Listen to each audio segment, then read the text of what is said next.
Now, in the studio is Glen Gerreyn. He is an author, a motivational speaker, and a former athlete. His dreams of competing in the Olympics came to an end because he was diagnosed with ulcerative colitis, and he has changed his life to be all about motivating thousands upon thousands of people. So we are blessed to have him in the studio. Glen, thank you for joining us. Oh, thank you for having me. Now, I believe I read somewhere that you, with $2 in your disability account from your pension, thought you would start a youth centre.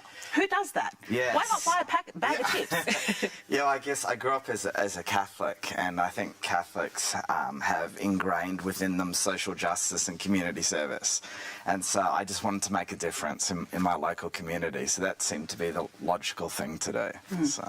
Right. I just have a question to go back. You were diagnosed with what colitis? Ulcerative colitis. So it's ulcers in your small intestine. Oh. So which flares up, and you find it very difficult to hold down food.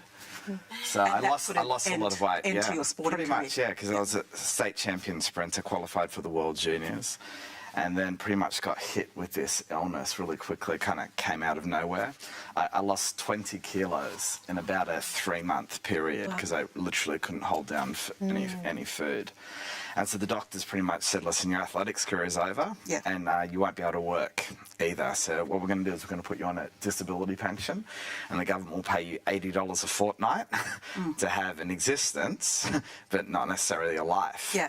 And I got to tell you, as a 17-year-old, I kind of spiraled into this place where I was like borderline depression. Yeah. Of course. Because not too many people tell you what to do when your dreams actually don't come true. That's very true. How did that impact your faith at that time? Like, did you practice faith when you were 17? Yeah. Like I said, I grew up as a Catholic, really became a Christian probably about a year, a full-on Christian, about a year before this happened. So you could say it actually happened at a great time because I was your faith in the would have Word. been tested. Exactly, right? It was definitely. Trial by fire. Oh, that's right. And I kind of, because I was stuck at home, I had literally nothing else to do but to read. So I kind of got myself into the Word and was reading a lot of books. And then at 22, which was like 5 years later, I got a revelation of that scripture, Jeremiah 29, verse 11. Yeah, one of my favourites. Yeah, exactly. For I know the plans I have for you, plans for good, not for evil, plans to give you a future and a hope. And that's kind of become my life scripture. Yeah. I'm just curious as well, because you were saying that, there's not a lot of people that tell you what to do if your dreams don't come true. You've been through it now. What is your tip? For how to make... what to do when your dreams don't come true? It's true? about, I think, getting a vision for your life. A lot of people can kind of get stuck in a place. I mean, there's this great story in the Bible about Elijah in a cave.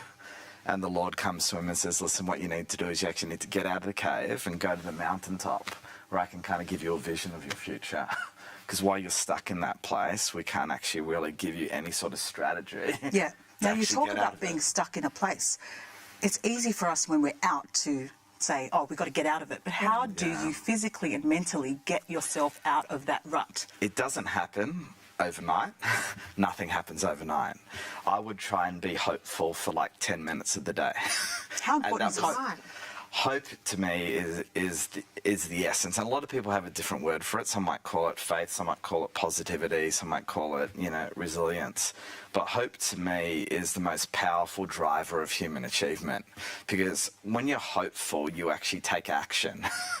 And hope is even better, I think, than optimism, because optimism, people actually, when the boat is going down, they'll kind of go, they'll be happy about it. But pessimists will go, the boat's going down, we're all dead. But, so what are some characteristics of a hopeful person? But a hopeful person will say, how many people can we save?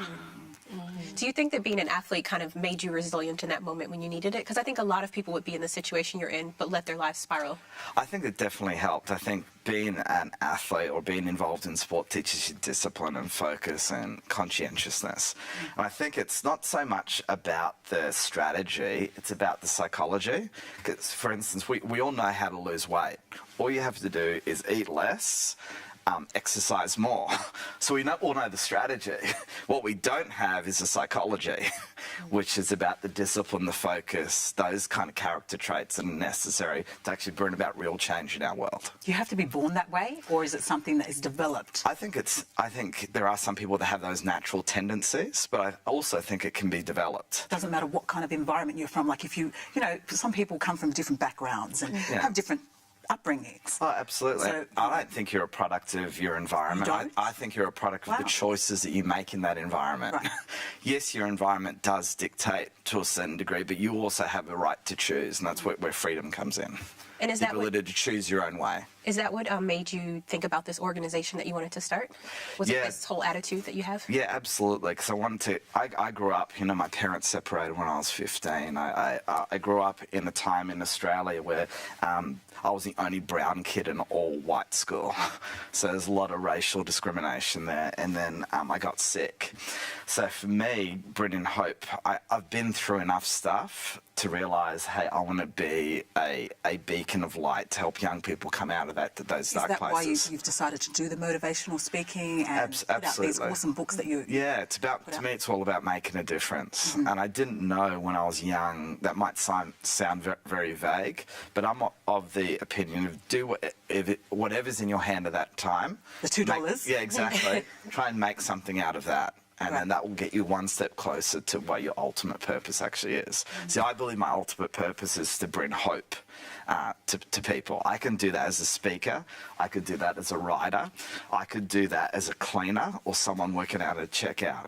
So I think people what we try and do is we try and help people get motivated, but I actually would rather help them discover purpose and meaning. And so when you discover purpose and meaning, you have all the motivation that you need. Yeah. So this is one of your books, Men of Honor, which is, why did you write this? This is one of many bestsellers that you wrote. Yeah. Why did I write that book is why I have 3 daughters. And what's going to happen, my girls are quite young at the moment, but when the boys do eventually come knocking, that's a I'm going to be standing at the door with that book. Have you read my book? So that's why I wrote, no, but you know, one of the reasons... Here's the Bible. Yeah, exactly, yeah, that's right, yeah. One of the other reasons why I wrote the book is I think we don't have any guidelines for young boys. It's almost like what we've done is we've wriggled a rope on the floor to our young men and said, here's the boundary. Yeah. And boys are going, where's the boundary? And so when I come in there and say, give them like great guidelines, because I think guidelines, they're like rails. Yeah. They help get you faster to your destination. So that's what this book is all about, giving young people guidelines and helpful tips to help them live honourable lives. Awesome.